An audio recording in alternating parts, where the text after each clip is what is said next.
Bonjour, voilà, j'ai enfin rallumé le son. Donc, par petit message, est-ce que vous pourriez me renvoyer le fait qu'effectivement vous m'entendez et que vous avez bien l'image? Une vingtaine là maintenant en ligne,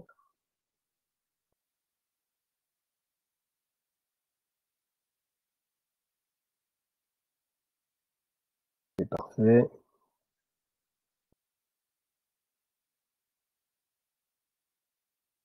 Donc, plusieurs d'entre vous sont en train de me répondre. Apparemment, ça fonctionne pour la plupart d'entre vous. Alors, j'utilise pas le même système que la dernière fois, comme vous avez vu.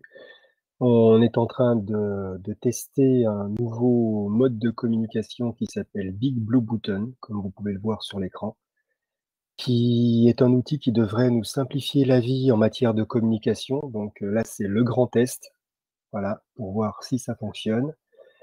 Et bah, on va essayer ça pour cette session-là. Donc, vous pouvez éventuellement répondre, mais par le son, mais ça, pour ça, il fallait que vous ayez activé le micro. Sinon, vous utilisez la petite boîte de discussion que vous devez avoir à l'écran. Comme je l'ai écrit tout au début, vous pouvez aussi, en cliquant sur votre propre nom, renvoyer un état, savoir que vous êtes OK, ça fonctionne, vous êtes perdu, vous comprenez pas, demandez la parole. Je vais déjà commencer par la première question, enfin d'ailleurs en fait la seule question qui a été effectivement posée sur le forum où je vous avais demandé éventuellement de poser vos questions à l'avance. À savoir que l'une d'entre vous a demandé quelques explications sur le fonctionnement du papier semi-log. Alors voilà, j'espère que ça conviendra à tout le monde. Pendant que je suis en train de faire ça, donc vous réagissez sur cette partie-là. Il ne va pas y avoir les 2 minutes de décalage comme il y avait sur le premier direct, où ça c'était un peu pénible effectivement d'avoir ce décalage entre le moment où je parlais et le moment où vous pouviez répondre. Là, normalement, c'est quasiment instantané, ça va améliorer les choses. Et bien, quand on aura fini cette partie-là, ceux qui ont des questions, préparez-les, vous les postez dans la boîte de discussion, et puis je verrai ce que je peux faire au niveau de la réponse. Donc là, je fais ça avec le stylet directement sur mon écran, ce qui fait que ce ne sera pas très bien écrit, mais c'est ce que j'ai trouvé de plus pratique pour faire là en ce moment. Le papier semi-log, donc c'est un papier un peu spécial, hein, puisque effectivement, il est gradué tout à fait normalement, comme du papier millimétrique, sur un des axes, et il est gradué d'une manière très curieuse par blocs dont les lignes vont en se rétrécissant sur le deuxième axe. Sachant que, qu'on soit bien d'accord, ça, c'est pas forcément l'axe des X, ça, c'est pas forcément l'axe des Y. On peut très bien tourner le papier pour l'avoir dans l'autre sens. La plupart du temps, effectivement, on aura nos X, en quelque sorte, qui seront effectivement sur l'axe des ordonnées et plutôt la fonction correspondante, donc les Y, sur l'axe des abscisses. Mais ce n'est pas une obligation du tout, d'accord? Ça peut très bien être pivoté, ça fonctionne de la même manière. Il est gradué, mais par contre, il n'est pas numéroté. Donc, c'est-à-dire que c'est vous qui faites votre échelle comme vous le souhaitez.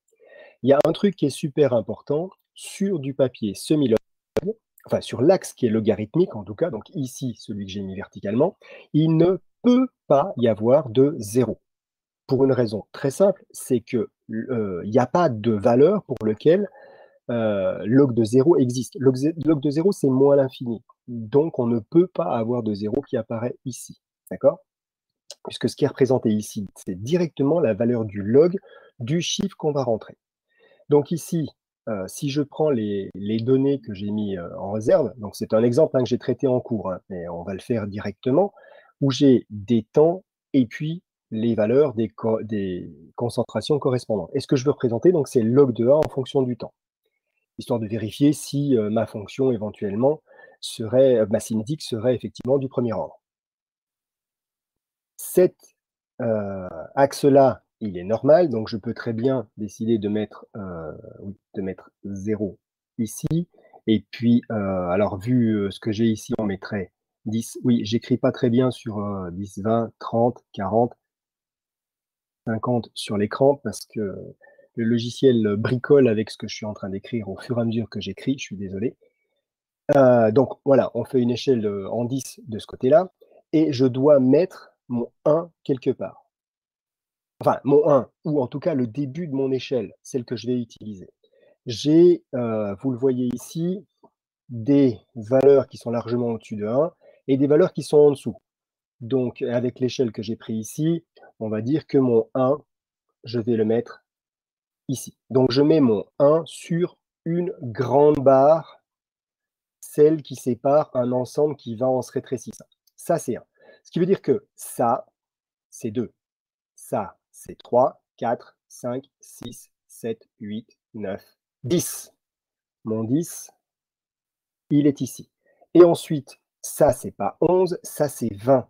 11 est là.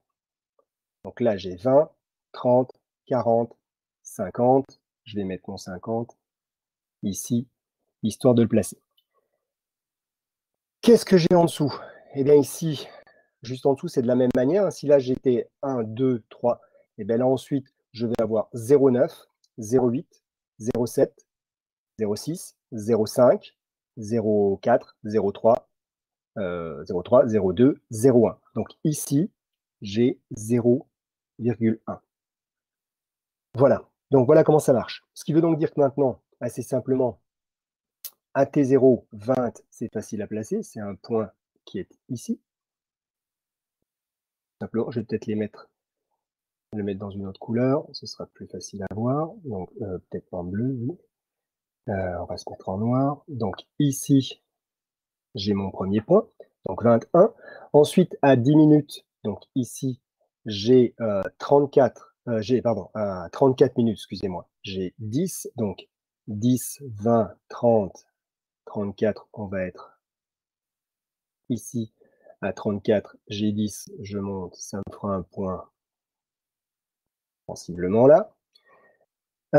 Ensuite, à 90, donc 5, 6, 7, 8, 9, 10, 9, donc ici à 90, c'est 3,3, donc je repars de la barre des 1. 1, 2, 3. 3,3, ça va être un petit peu en dessous de la moitié entre les deux traits. Vous voyez que j'y vais un petit peu sans trop de précision. Je n'ai pas besoin, c'est une échelle logarithmique. Une échelle logarithmique, ça écrase les valeurs. Donc si je ne suis pas exactement au bon endroit avec mon point, ce n'est pas bien grave. Je suis dans la bonne zone, ça suffira largement. Ensuite, 130, donc 9, 10, 11, 12, 13. Donc à 130, 1,5, 1. Ensuite, là, j'ai 1,1, 1,2, 1,3, 1,4, 1,5, c'est ici. Donc un peu au-dessus de la moitié, hein, vu la manière dont ça s'écrase. Et puis, et bien ensuite, j'ai pas la place pour aller jusqu'à 200, mais c'est pas bien grave. On va dire que 200, hein, c'est quelque part par là, d'accord, hein. Et je vais me placer simplement. J'aurai 0,37. 0,37, donc c'est en dessous. On a 0,1, 0,2, 0,3, 0,37. Ce serait quelque part par là. Voilà. C'est pas en soi très, très compliqué. Vous placez les choses à peu près et si on essaye, hein, de faire, de voir ce que ça donne, vous voyez que, bon, c'est à peu près une droite. Voilà, c'est pas terrible avec ce que je viens de faire parce que je suis sur l'écran, je peux pas faire ça très précisément. Mais vous voyez qu'en gros, ça fonctionne et puis surtout, c'est dur de tracer, tracer une droite à main levée sur un écran vertical. Mais voilà comment ça fonctionne. Alors j'espère, là, vous allez me retourner ça en retour, que vous comprenez maintenant un peu mieux comment ça fonctionne en ayant essayé. L'intérêt, c'est que là, vous récupérez une de ces feuilles-là, vous prenez un ensemble de valeurs, quelconque, hein, celle-ci ou d'autres, hein, ça n'a pas beaucoup d'importance, et vous réessayez de placer les valeurs. C'est là l'avantage avec le tableau que vous avez là sur l'écran pour essayer de le refaire, c'est que vous savez que ça fait une droite. Voilà, on l'a essayé en cours, enfin, je l'avais posé en cours, donc il était dedans, ça forme une droite. Bon, là, elle n'est pas terrible sur mon écran, mais ça forme une droite. Donc vous savez, si vous réussissez à obtenir une droite en essayant avec ces valeurs, c'est que vous avez fait correctement, vous avez réussi à placer correctement vos valeurs sur le papier semi-log. Voilà, donc un petit retour, s'il vous plaît, pour me dire que vous avez compris ou que vous n'avez pas compris, d'ailleurs, en fait, hein. Et si vous n'avez pas compris, vous me redites quoi. Si c'est bon, on peut passer à d'autres questions. Donc là, je vous demande de me renvoyer d'autres questions, de ne pas hésiter. Ah, donc a priori, parfait, merci beaucoup. Donc c'est bien, vous êtes pas trop nombreux, donc on monte pas trop en charge là sur le système. Le direct là est théoriquement enregistré. Je sais absolument pas ce que ça va donner en termes d'enregistrement, j'en ai pas la moindre idée, puisque c'est des tests. Donc on verra, hein. Je crois qu'il vaut mieux être en direct quand même plutôt que de compter sur l'enregistrement. Bon, j'ai pas la moindre idée de ce qu'il va donner, mais ça fait partie des tests, hein. Donc si vous avez d'autres questions, n'hésitez pas, parce que c'est le moment. Après, il y aura plus de temps pour ça. Ah oui, je préfère le dire tout de suite. Je n'ai aucune information, mais vraiment aucune information et je le regrette profondément, sur la manière dont vont se dérouler les examens, à la mi-juin. Je ne sais pas. Voilà, je ne sais pas comment ça va être organisé.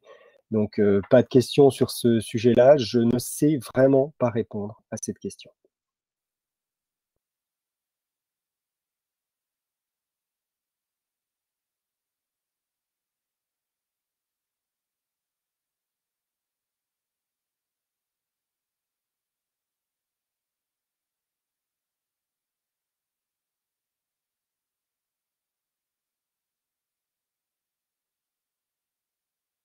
Voilà, je remets un écran tout blanc.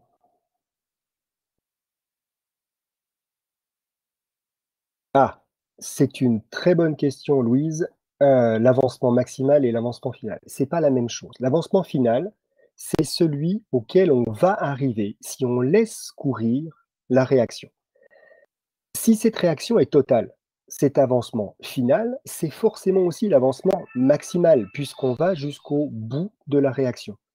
Donc quand on a une réaction qui est totale, je vais passer en grand, du style, on a A, on va faire quelque chose de ça. Oh, peut-être qu'en vert, c'est pas l'idéal. Prendre une autre couleur. Voilà. A qui donne B. Là, on laisse courir la réaction. Donc l'avancement maximal, je vais noter simplement X, d'accord? XM. L'avancement maximal, c'est quand j'aurai consommé tout le A. C'est quand donc la concentration en A va tendre vers 0. Heu, Parce que ça, c'est la définition toujours de l'avancement maximal. Si cette réaction-là est, une réaction, unidirectionnelle, une réaction totale de ce type-là, bah, l'avancement maximal, ce sera aussi l'avancement final puisque la réaction va aller à son terme. Si par contre, j'ai une réaction du type A qui donne B, mais qui est une réaction équilibrée. Alors pas forcément avec un équilibre parfait, hein, elle peut être déplacée d'un certain côté. Dans ce cas, l'avancement final, ce sera simplement quand on aura dA sur dt, c'est-à-dire la vitesse, la variation, la vitesse de réaction qui sera égale à 0. C'est-à-dire quand la réaction n'évolue plus parce que on fabrique autant de B à partir de A qu'on refabrique de A à partir de B. Les deux réactions sont équilibrées, il ne se passe plus rien. Mais ça ne veut pas dire qu'il n'y a plus de A. Du A, il y en a encore. D'accord?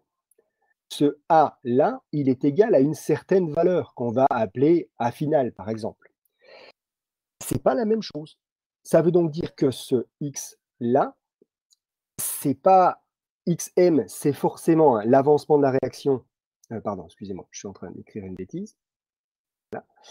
XM, si on est en mol par litre, c'est le grand A0, c'est la quantité initiale, mais XF, c'est pas nécessairement, c'est forcément une valeur qui est inférieure ou égale à A0.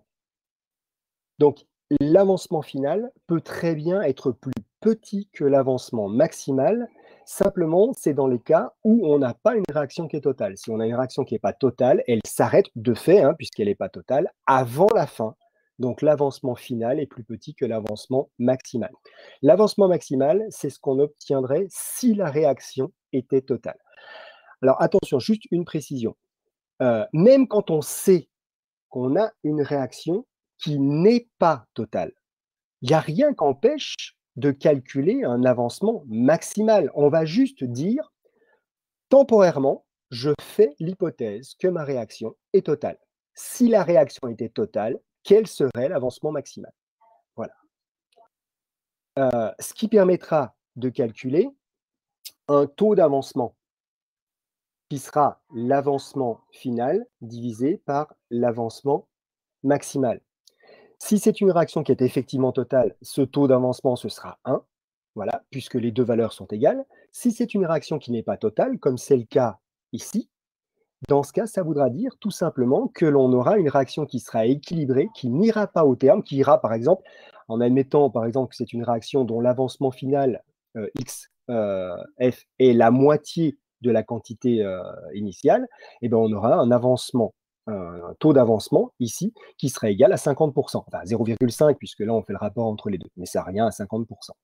D'accord? Donc c'est pas la même chose. Avancement final, c'est ce que l'on obtient effectivement.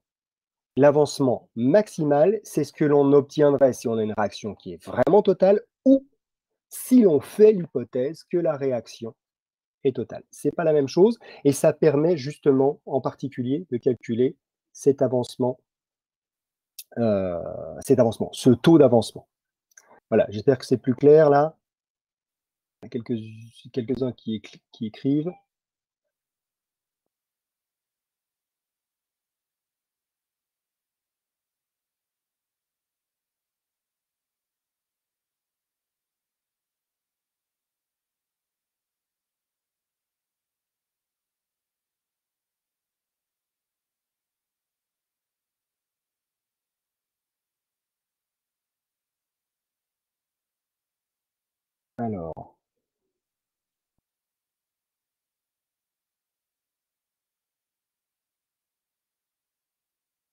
Alors, il y a deux questions là qui sont arrivées donc.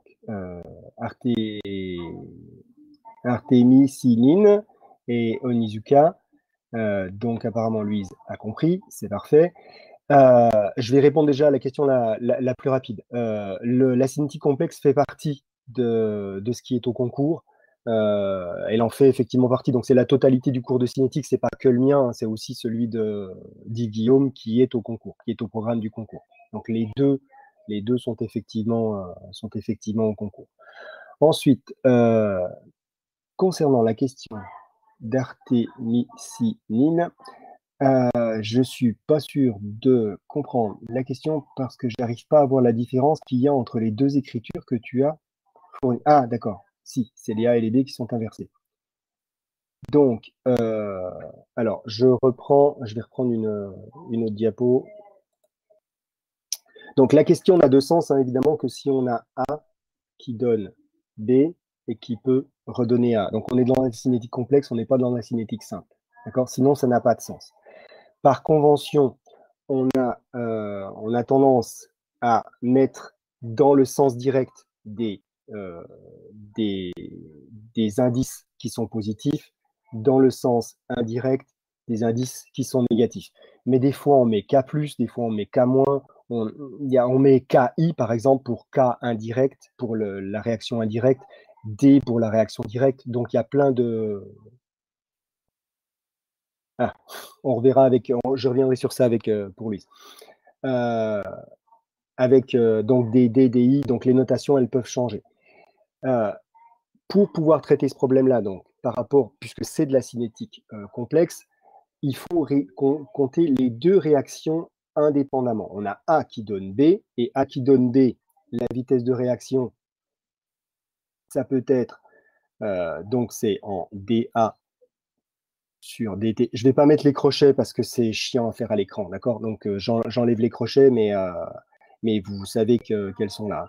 Ici, on a un moins, parce que le coefficient stoichiométrique, ici, c'est moins 1, on est bien d'accord, hein, et ce serait d de b sur dt. Et là, il y a un plus, parce que ici, le coefficient stoichiométrique, c'est plus 1.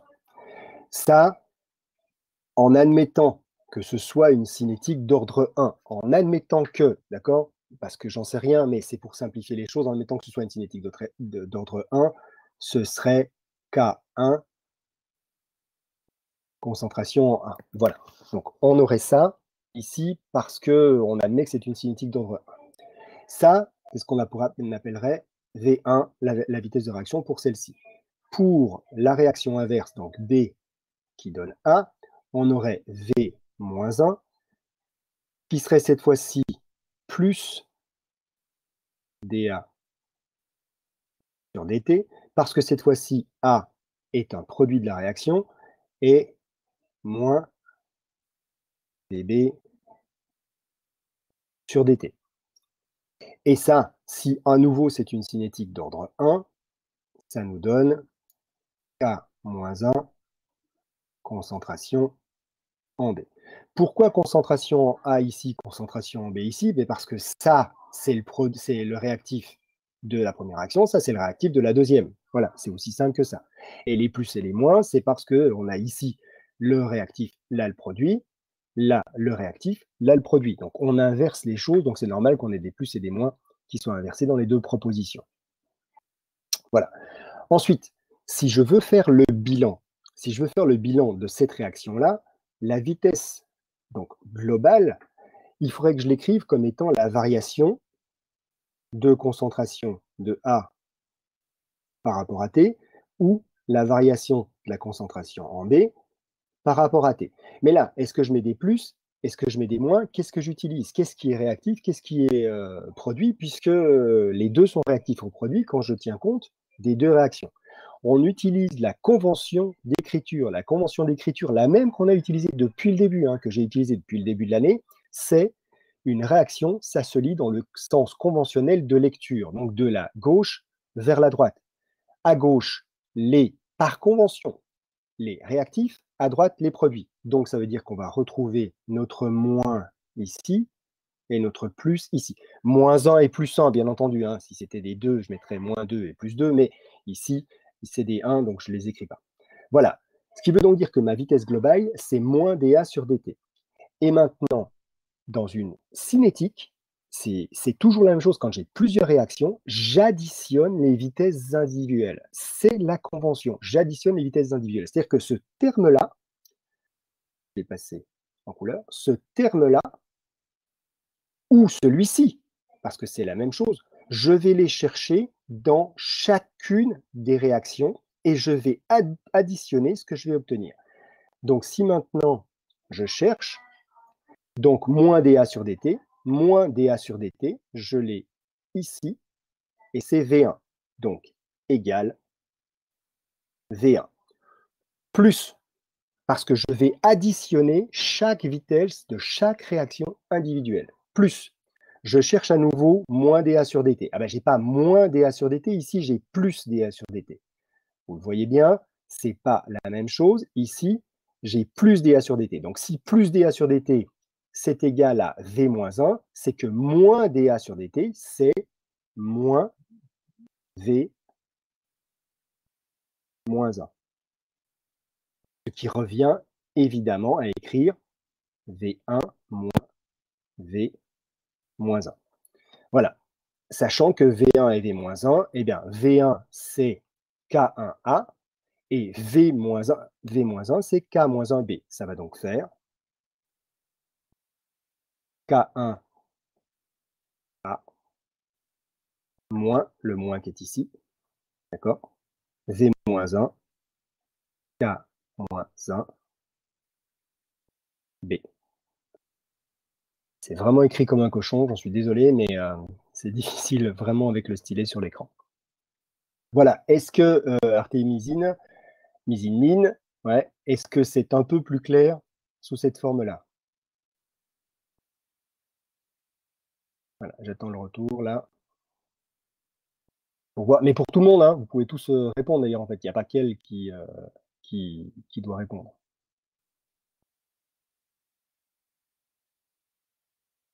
Au moins déjà pour un, c'est bien.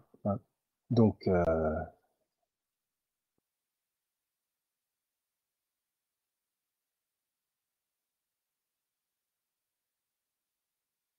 voilà. Donc Louise aussi, oui, bon, voilà, c'est un peu plus clair. C'est vrai que dans le cours, je suis obligé d'aller un peu vite. Et ça va malheureusement aller encore un peu plus vite l'an prochain, c'est-à-dire qu'on aura moins le temps de détailler, puisqu'on aura un petit peu moins d'heures pour chacun des enseignements, avec la nouvelle formule qui va arriver l'an prochain. de passes à la place de passes. Je reviens sur donc la question de Louise. Je n'ai pas effacé. En attendant, pendant que vous continuez à répondre. Donc, l'avancement maximal, c'est la quantité de produit qui est consommable. Alors, quand on a une réaction qui est simple avec un seul réactif, c'est la quantité de ce réactif. Là, voilà, c'est A0, c'était la concentration maximale, la concentration que j'avais initialement de mon composé A. Mais si j'ai deux réactifs, c'est la concentration du réactif limitant, celui qui va être entièrement consommé. Donc, on peut imaginer, hein, je vais revenir sur une diapo vierge, qu'on ait A plus B qui donne C. Il y a un de ces deux réactifs éventuellement qui va s'épuiser avant l'autre. C'est tout à fait possible. Mettons qu'ici, j'ai initialement 2 moles et là 1 mole, hein, on est à T0, d'accord? 2 moles et 1 mole, ça, j'en ai pas encore. Vous savez que quand on va arriver au temps final, il y en a un des deux, c'est ça, hein, la réaction, l'arrivée finale, il y en a un des deux qui serait épuisé avant le premier. Vu l'exemple que j'ai pris ici, c'est pas très compliqué de savoir, hein, c'est quand B sera entièrement consommé, d'accord? On aura donc ici un avancement qui sera égal à 1 mole, d'accord? C'est vraiment un peu compliqué d'écrire verticalement, il faut que je m'entraîne à écrire verticalement sur un écran. Donc l'avancement ici, il sera égal à 1. Et donc ici, on aura 2 moins l'avancement, ce qui fera donc, il reste 1 mole. Et on aura fabriqué un 1 mole de C. Ici, l'avancement maximal, c'est ça. D'accord? C'est l'avancement limite pour le composé B. Donc ici, xm, c'est égal à 1. Parce que je ne peux pas aller plus loin. Voilà, une fois que j'ai consommé un des deux réactifs, la réaction, elle s'arrête. Ma consommation maximale, c'est ça. Voilà, et je ne peux pas aller plus loin. Est-ce que ça veut dire que j'ai un avancement partiel pour A? On pourrait dire ça, mais ça n'a pas beaucoup de sens. On raisonne par rapport à toute la réaction. Donc on trouve le réactif limitant. Le réactif limitant ici, clairement, c'est B.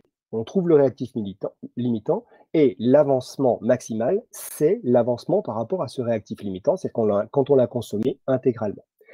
Qu'est-ce que ça changerait si ici, au lieu d'avoir, donc je vais prendre, c'est bien, on pourrait passer, si ici, au lieu d'avoir, donc,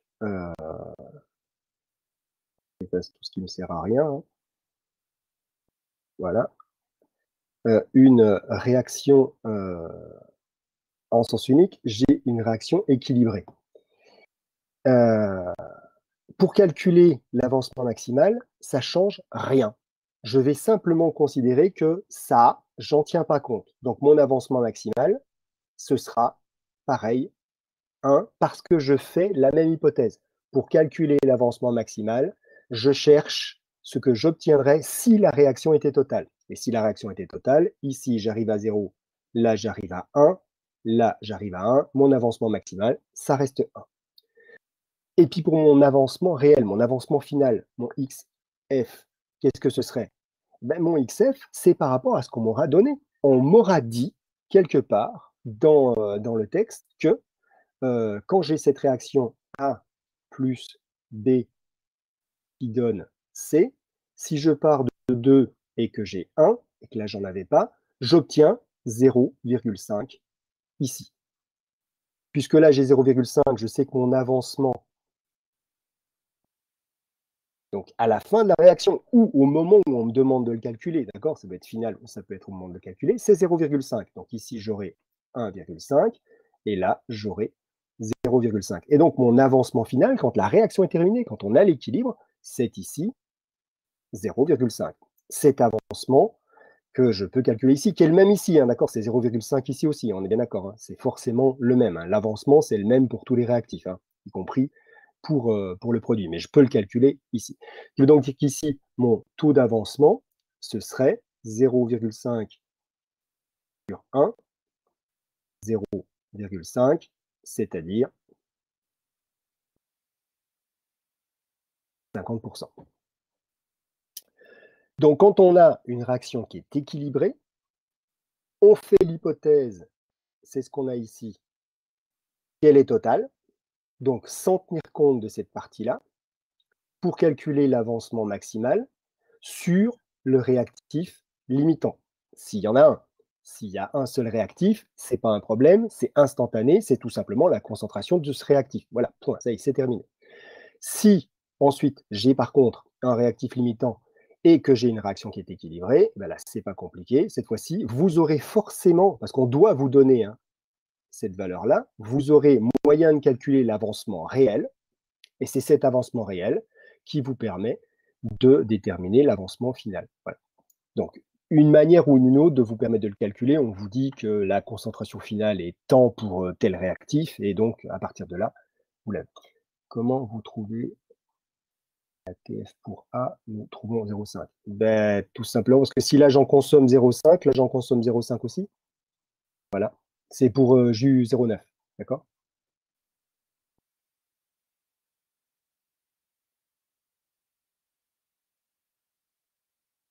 Est-ce que c'est mieux comme ça? Voilà. Donc, vous me faites le retour. Mais c'est des choses qui sont importantes. Alors, on est d'accord, par contre, quelque chose, c'est que tout ça, c'est pas de la cinétique, hein. Ça, c'est des équilibres chimiques. C'est pas de la cinétique à proprement parler. On en a besoin en cinétique, bien entendu, mais c'est pas de la cinétique à proprement parler. Ça, c'est des équilibres chimiques.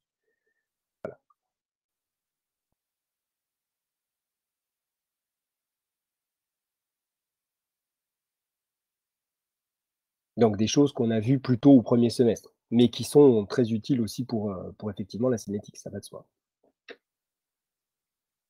Est-ce que quelqu'un d'autre alors vous pouvez, vous avez peut-être constaté sur l'image que de temps en temps, je vous regarde pas, je regarde mon écran. C'est parce qu'en fait, j'ai préféré avoir 2 écrans, un pour les commentaires, voilà, et un pour travailler sur un grand écran et avoir la totalité de l'écran, ce qui fait que, ben, forcément, je peux pas vous regarder en permanence. Enfin, vous regarder, c'est une manière de parler, hein, puisqu'en fait, c'est moi que je regarde, puisque c'est moi que je vois sur l'écran de contrôle. Qui est assez curieux d'ailleurs comme ambiance. Quand je vous regarde droit dans les yeux, c'est moi que je regarde droit dans les yeux.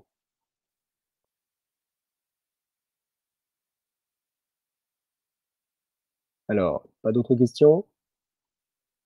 Faut vous lâcher hein, là, parce que c'est la dernière opportunité justement d'en poser. Et comme vous l'avez constaté, hein, j'ai laissé en quelque sorte l'anonymat, voilà, parce que j'aurais pu vous obliger à vous identifier tous, mais j'avais constaté lors du direct déjà que vous étiez plus libre de parler quand, quand il n'y avait pas de contraintes. Alors, bonjour. Aurons-nous des aides au calcul fournies au concours? Non, non, non, il n'y a pas d'acquis du style. Vous n'avez pas besoin de savoir que log de 10, ça fait 2,3. Si vous avez besoin de valeurs de ce type-là, elles sont fournies. Voilà. Donc, il n'y a rien à apprendre en termes de log. Donc, oui, effectivement, vous n'avez pas de calculatrice là, puisqu'il y a une partie de cet examen du ESP4 qui est clairement du par cœur sorti du cours. Donc, par cœur sorti du cours, évidemment, les collègues sont pas chauds pour vous laisser accès au cours, hein, c'est logique. Enfin, c'est logique. Dans cette logique-là, en tout cas, ça s'explique, on va dire. Maintenant, la conséquence, c'est que les calculs sont simplifiés, en tout cas dans la partie qui me concerne moi, et que si vous avez besoin de valeurs de ce type-là, de valeurs un peu tordues à sortir, vous aurez euh, forcément les valeurs qui vous seront pour aider.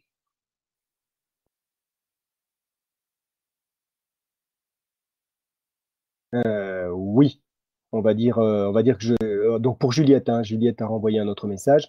Oui, c'est par rapport à ce que vous avez. Donc, on a ça. Non, attendez, je cherche la diapo correspondante.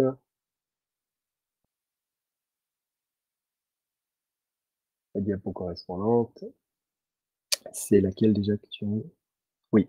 Donc, ce que l'on a donc avec Juliette, c'est effectivement, on a donc fait tout le travail.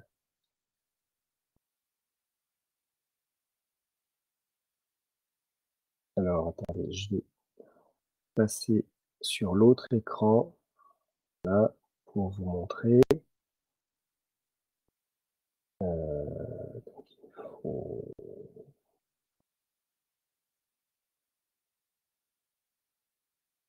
je pense que vous allez voir. Normalement, vous devriez la voir, ça va arriver.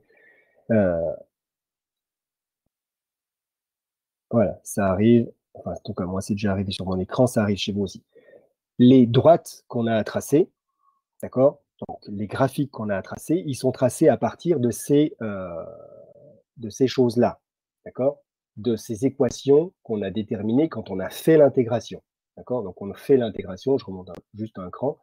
Donc on a fait ce travail par rapport à l'équation, on a trouvé cette équation. Et il se trouve que cette équation, c'est l'équation d'une droite. Donc c'est parce qu'on a l'équation que l'on sait que c'est une droite qu'on fait la représentation graphique. Et dans cette représentation graphique, effectivement, la pente, c'est nu A K. Dans le cas ici, donc, d'une cinétique d'ordre 1. Et si on a une cinétique, donc je vais aller un peu plus loin, je ne sais plus exactement où ça se trouve, c'est ici, hop, je suis allé un peu trop vite. Quand on a une cinétique d'ordre 2, on est là, on a cette fois-ci, c'est le log qui est par rapport à nu A K. Et puis une cinétique d'ordre 3, etc. Donc c'est bien exactement ça. Mais la question, elle est de je retrouve l'équation, je connais l'équation et je sais comment ça varie. Ce qui sous-entend que vous pouvez évidemment connaître ça par cœur, mais le connaître par cœur, ça sous-entend que vous perdez la logique qui a permis d'arriver à cette solution-là. Et en particulier, il est facile d'oublier, si on apprend par cœur, que dans le cas des cinétiques d'ordre 2, puisqu'on était passé en 1 sur A, on se retrouve effectivement avec un signe négatif, c'est moins nu A K, parce que cette fois-ci, la pente, effectivement, est positive. Le coefficient stoichiométrique nu A, hein, c'est le coefficient stoichiométrique d'un réactif, donc il est négatif. Donc moins nu A, c'est bien un chiffre qui est positif. Donc là, on a une pente qui est positive. Mais il faut le comprendre par rapport à l'équation qu'on a obtenue ici, qui se traduit par effectivement une droite. C'est bien dans ce sens-là.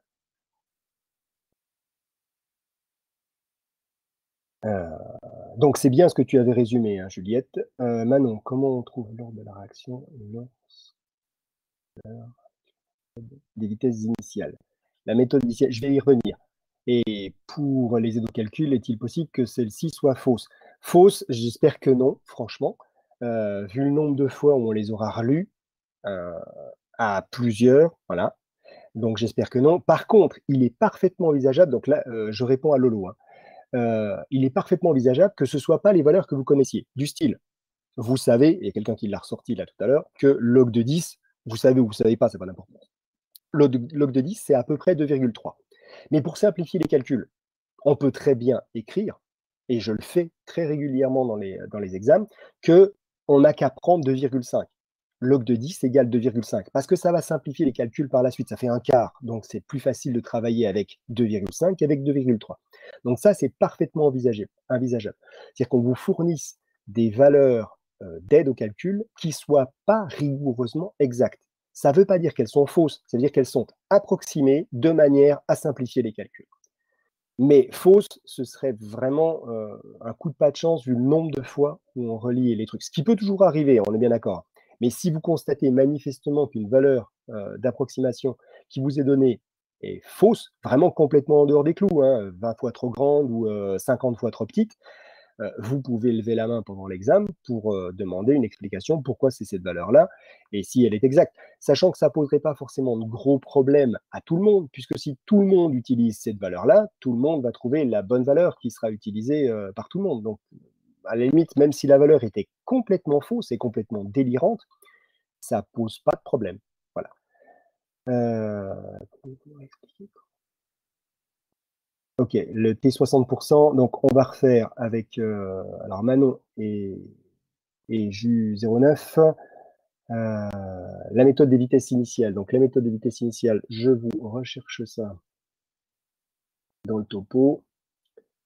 Donc la méthode des vitesses initiales, j'avais... non, j'ai dû passer déjà dessus. La méthode des vitesses initiales. Je ne sais plus où j'ai mis ça, moi. Elle est là. La méthode des vitesses initiales, elle consiste, donc là vous l'avez à l'écran, elle consiste à mesurer uniquement la vitesse de démarrage. Donc ce que l'on vous donne, c'est uniquement un tableau, et donc on vous donne le tableau, hein. Là on ne peut pas vous les représenter graphiquement, vous avez un tableau. Vous avez un tableau dans lequel vous avez des séries d'expériences avec des conditions de départ et des vitesses qui ont été mesurées. Dans l'exemple qui était donné dans le cours, les conditions de départ, c'était quelque chose d'extrêmement simple, puisque ça consistait simplement à une concentration. Voilà. Dans le TD, si j'arrive à refoutre la main dessus, voilà, c'est ce qu'on avait, c'était cet exercice-là. D'accord? C'était à peine plus compliqué et c'était dans le TD, hein, c'était le sujet de l'an dernier. On a la même chose, si vous regardez bien, des séries d'expériences, des conditions initiales, des concentrations initiales et puis juste des vitesses qui sont derrière. Et ça consiste juste à ça, à retrouver quelle est la logique quand on change une des valeurs ici, l'influence que ça a sur cette valeur-là. Voilà, ça consiste juste à ça. On vérifie l'influence d'une modification sur les conditions initiales, les concentrations initiales, on est d'accord, hein, sur la vitesse initiale. Pourquoi sur la vitesse initiale et pas sur la totalité de la vitesse? Mais c'est parce que après quelques instants, cette concentration-là va aussi changer. Au départ, au départ, au moment initial, il n'y a que la concentration en A, par exemple, entre l'expérience 1 et l'expérience 2, qui a changé. Il n'y a que la concentration en A. La concentration en B, elle est bien la même. Mais au fur et à mesure que la réaction va se dérouler, la concentration en B, elle va commencer à changer aussi. Et elle va changer différemment si la concentration en A avait changé. Donc, on s'intéresse vraiment qu'aux conditions initiales. Et là, on constate, par exemple, que quand on double la concentration en A, on quadruple la vitesse initiale. Donc, ça veut dire que la concentration en A, elle a été mise au carré, tout simplement. Donc, puisqu'elle a été mise au carré, que l'on a une cinétique, on doit le voir sur le truc suivant, donc une cinétique ici, dont la puissance, enfin une concentration dont la puissance est 2, donc une cinétique d'ordre 2, puisque c'est la définition. Voilà, donc j'espère que là, c'est à peine plus clair pour Manon, en tout cas. Je reprends la question de Ju09. Pouvez-vous nous réexpliquer comment on calcule, par exemple, T, alors un temps d'évolution, d'accord? Donc là, j'ai arrêté le partage, revenir sur une diapo vierge. Donc d'abord, un T quelque chose. Oups, pas la bonne couleur. Un T quelque chose, quel que soit ce X, quelle que soit la valeur de X, vous ne pouvez pas le calculer si vous ne savez pas d'ores et déjà et dès le début quel est l'ordre de la réaction. Parce que pour le calculer, il faut que vous ayez un système d'équations avec un Tx qui vous dit, premier point, que la concentration à Tx est X fois la concentration initiale. X, c'est une fraction, on est bien d'accord, hein, c'est-à-dire T0,5, T0,99, etc., etc. D'accord? D'ailleurs, c'est le contraire. Je vais réécrire ça. Excusez-moi, j'ai changé ma convention là. Quand on fait les choses de manière brusque, je vais réécrire autre chose. Que la convention, elle, s'utilise en sens inverse. Donc, Tx, c'est 1 moins T fois la concentration initiale. Donc, ça ne change rien pour T0,5, hein, mais quand on dit T99, c'est qu'à T99, il reste 1 moins 0,99, donc 0,01%, 1%, 0,01, 1% de à 0. Voilà, c'est comme ça qu'on l'écrit, ça complique un peu les choses. Donc pour 0,5, ça ne change rien. T0,5, c'est quand on a 1 moins 0,5, ça fait 0,5, c'est la même valeur. Donc c'est pour ça qu'on a tendance à l'écrire comme ça. Et puis il me faut ensuite mon équation qui me dit que A, c'est quelque chose en fonction de T et de A0. Voilà. Donc cette équation-là, c'est l'équation de la cinétique dont j'ai besoin. C'est par exemple, dans le cas d'une cinétique d'ordre 1, on aurait A qui est égal à K, enfin nu KT, hein, on va faire nu KT plus A0. D'accord? Donc on aurait quelque chose de ce goût-là. Et donc vous avez Ça, et c'est en mélangeant les 2 que l'on va pouvoir obtenir le T0 derrière. Mais vous avez besoin des 2, c'est impératif. Et dans le cas de T05, vous pouvez peut-être vous permettre d'apprendre les formules résultantes, mais le truc, c'est que vous risquez de vous foutre dedans. Ça, c'est le plus important. Et puis 2, ça vous aide pas, tout simplement, dans tous les cas où c'est pas T05 qui est demandé. Si c'est T60, bah, ça veut dire qu'ici, on aurait, hein, donc ça se remplacerait, je vais les réécrire ici, on aurait A, donc T60, ça veut dire qu'ici, on aurait 0,6, d'accord? Donc on a consommé 0,6 de ce qu'on avait au départ, donc une fraction de 0,6, donc 60%. Donc ça veut dire qu'il nous reste 0,4, donc 40% de A0. Et en admettant que ce soit une cinétique d'ordre 1 avec un coefficient stoichiométrique pour A0 qui soit tout simplement égal à 1, on aurait A qui serait égal à moins KT plus A0. Je ne suis pas cohérent au niveau de mes A0, hein, je devrais mettre ça comme ça, mais c'est compliqué à écrire. Vous voyez que ça fait un peu gribouillis, je suis désolé. Voilà, donc on obtiendrait ça. Et après, ça, il faut juste travailler avec, hein. Ça veut dire que le A que vous avez ici, on va écrire que A 0,6, c'est moins KT 0,6 pardon, A0, j'écris juste ça comme ça, et A0,6, c'est donc 0,4 A0. Maintenant, dans cette équation-là, je vais mettre une autre couleur, dans ce que vous avez obtenu ici, il n'y a qu'une seule inconnue. A0, il est connu, il est probablement donné dans l'énoncé. K, d'une manière ou d'une autre, vous l'avez calculé ailleurs, ce qui veut donc dire que la seule inconnue qui reste maintenant là-dedans, c'est ça. Donc vous allez écrire T06 égale, vous bricolez à l'intérieur de ce que vous avez là et vous allez trouver votre formule. Mais ça, clairement, il n'y a pas moyen de le faire autrement que de le faire à la main, de le faire de cette manière-là. Donc c'est clairement, quand c'est demandé, quand un T, TX, T quelque chose est demandé, la question, elle est prévue pour être un peu plus longue, clairement, parce qu'elle prend un peu le temps, il y a ce travail-là à faire, on ne peut pas y échapper. Est-ce qu'il faut pour autant le refaire systématiquement, même pour les T05, où j'ai déjà fait le travail en cours et donc la formule finale, là, le T05, vous l'avez directement? Moi, j'aurais tendance à penser que oui, mais après, c'est vous qui, est d'ordre 0. Oui, c'est une cinétique d'ordre 0, excusez-moi. Oui, j'ai tout fait avec une cinétique d'ordre 0 et j'ai dit que c'était une cinétique d'ordre 1 depuis le début. Oui, c'est clairement une cinétique. Ça, c'est une cinétique d'ordre 0. Je suis désolé, je me suis pris les pinceaux dans le direct. Voilà. Donc voilà, c'est exactement ce qu'il faut faire. Donc en gros, ce travail-là, contrairement à celui d'intégration, je l'ai fait et je vous ai dit, ben maintenant, il est fait. Ces formules qui ressemblent à ça, donc ces formules-là, vous n'avez pas besoin de les refaire, de les redécouvrir à chaque fois. Vous pouvez, celles-là, les utiliser, ça gagnera beaucoup de temps. Même si ce serait bien que vous sachiez le faire.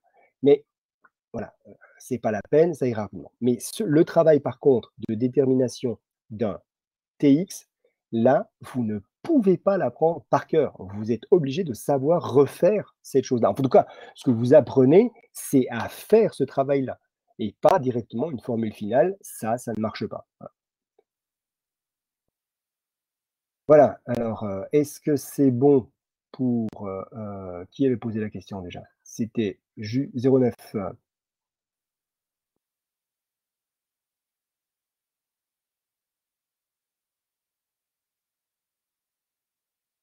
Ah, le 06 à la fin. Alors, qu'on soit bien d'accord, hein, donc si, mettons que là, j'ai effacé ce qui sert à rien.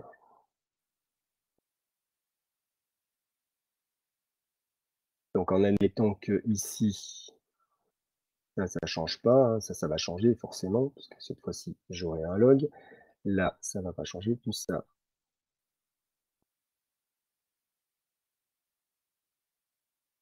Ça va disparaître, c'est un peu long, hein, mais j'ai pas trouvé de solution simple pour virer qu'une partie de l'écran. C'est pour les très bons enseignants qui font jamais d'erreur, ce genre d'outil. Voilà, c'est pas comme moi.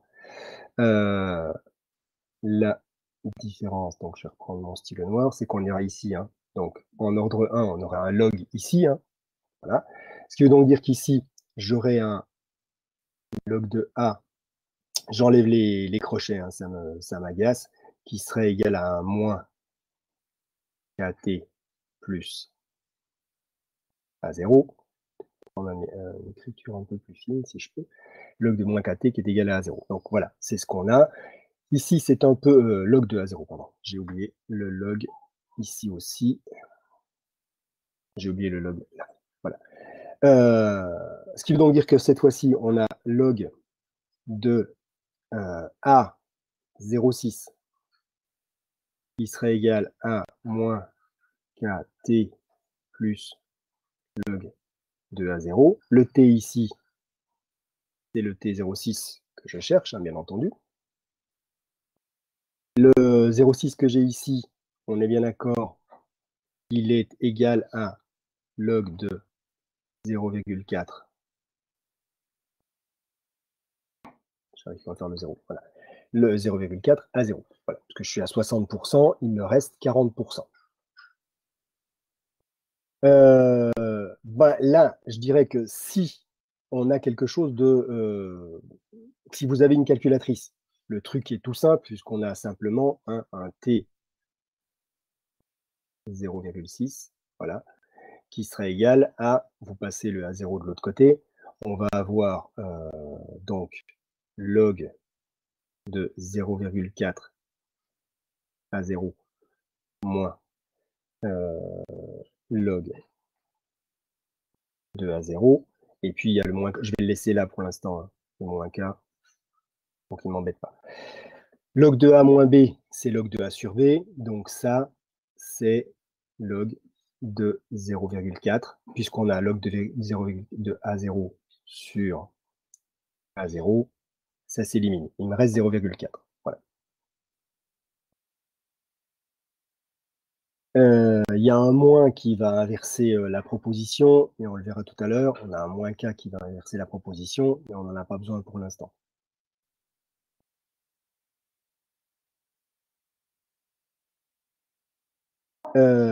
Et puis ce 0,4. Alors là, forcément, on vous aura fourni des aides, parce que vous ne pouvez pas le calculer de tête.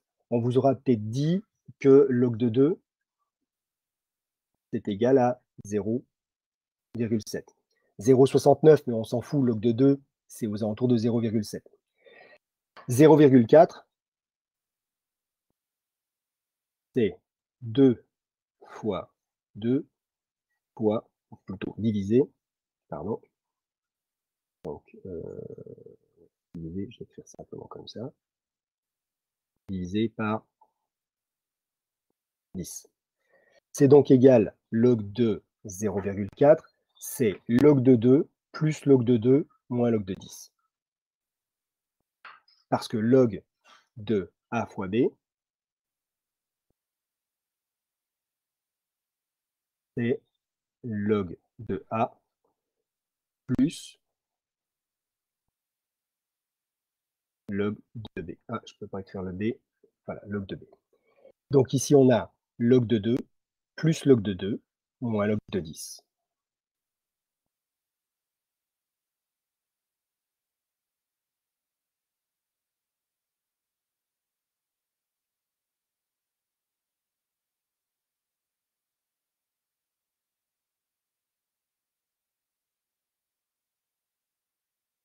D'accord?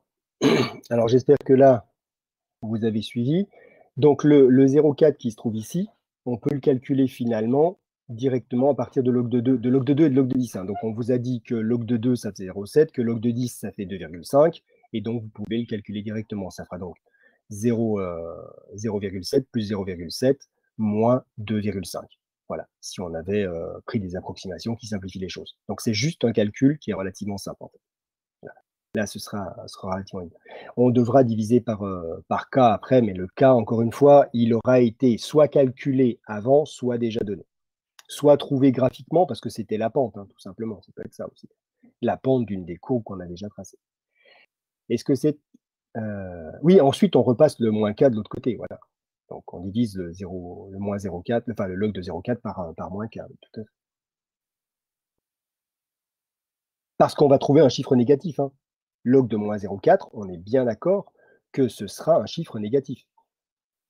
Log d'une valeur inférieure à 1, c'est un chiffre négatif. Donc quand on va diviser log de -0,4 par -k, on va trouver un t 0,6 qui sera positif. Heureusement, hein, d'ailleurs, hein, sinon on a un petit problème.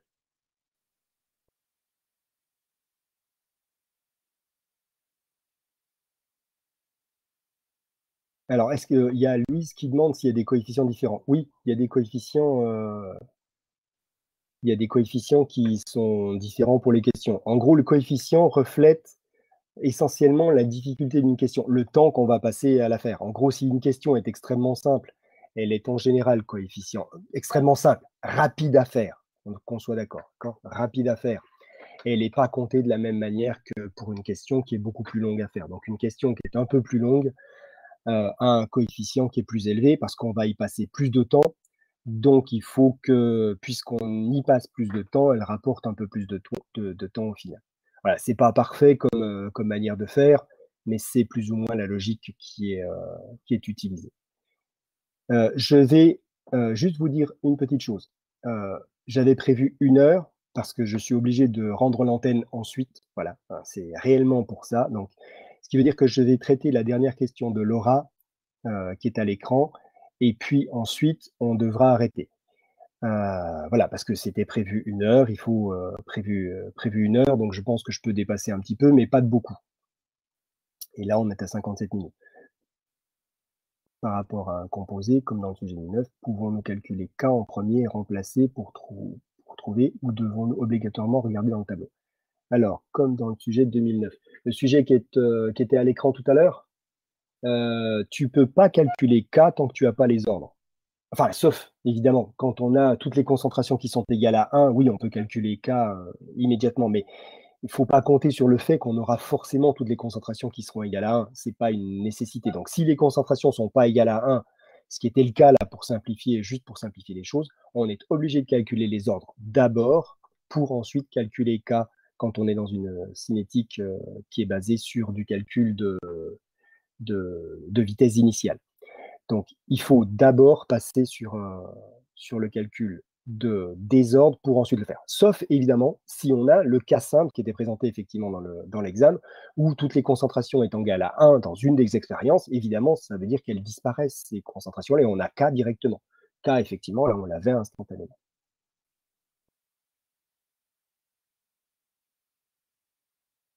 Oui, et voilà, et je termine juste parce qu'elle est extrêmement simple à répondre pour 111. Oui, oui, oui, quand on a des temps de demi-réaction qui vont bien, d'accord? C'est-à-dire qu'on a plusieurs temps de demi-réaction successifs, c'est beaucoup plus rapide et tout aussi efficace, vraiment tout aussi efficace. C'est-à-dire qu'on trouve la bonne réponse en passant par les temps de demi-réaction. Donc si vous avez des temps de demi-réaction successifs, profitez-en, observez-les, et si vous voyez effectivement qu'ils sont de plus en plus courts, ordre 0, égaux entre eux, ordre 1, de plus en plus longs, ordre 2. Donc ça va vraiment super rapide, ça prend quelques secondes, alors que les graphiques, vous avez tous constaté que c'est super long à faire. Alors, il y a une astuce, quelquefois, en tout cas pour nous, quand on pose des examens, c'est qu'au lieu de vous faire les graphiques, on vous les file directement. Ça peut être une manière de raccourcir un exercice et de vous faire partir directement sur la suite. Donc faites attention si c'est le cas. Il faut faire très attention aux graphiques qui vous ont été fournis parce que comme ce n'est pas vous qui les avez faits, il faut faire très attention à la manière dont ils ont été faits. Vous ne les auriez peut-être pas faits de cette manière-là, vous. Donc vous les observez très, très précautionneusement pour savoir ce qui est tracé en fonction de quoi, si c'est des graphiques qui vous sont directement fournis. D'accord? Mais c'est une manière de gagner beaucoup de temps parce qu'effectivement, ça prend beaucoup de temps de tracer ces satanés graphiques. Donc on peut raccourcir ça en vous filant les graphiques. Mais dans ce cas, si on vous file les graphiques, prenez beaucoup de temps pour les observer, pour être sûr de ne pas les mélanger entre eux. Voilà, et ben, j'espère qu'en tout cas, ça vous aura été utile. Merci de votre participation. L'enregistrement est toujours en cours. On est à 60 minutes, c'est bien, j'ai tenu les temps qui étaient prévus. J'espère que tout se passera bien pour vous, que la chance n'aura rien à voir là-dedans, que voilà, vous serez, récompensés de vos efforts. Et puis, et ben, à la limite, j'espère vous revoir en deuxième année, un maximum d'entre vous, et à bientôt. Et en attendant, passez de bons examens et puis ensuite de bonnes vacances. Au revoir à tous.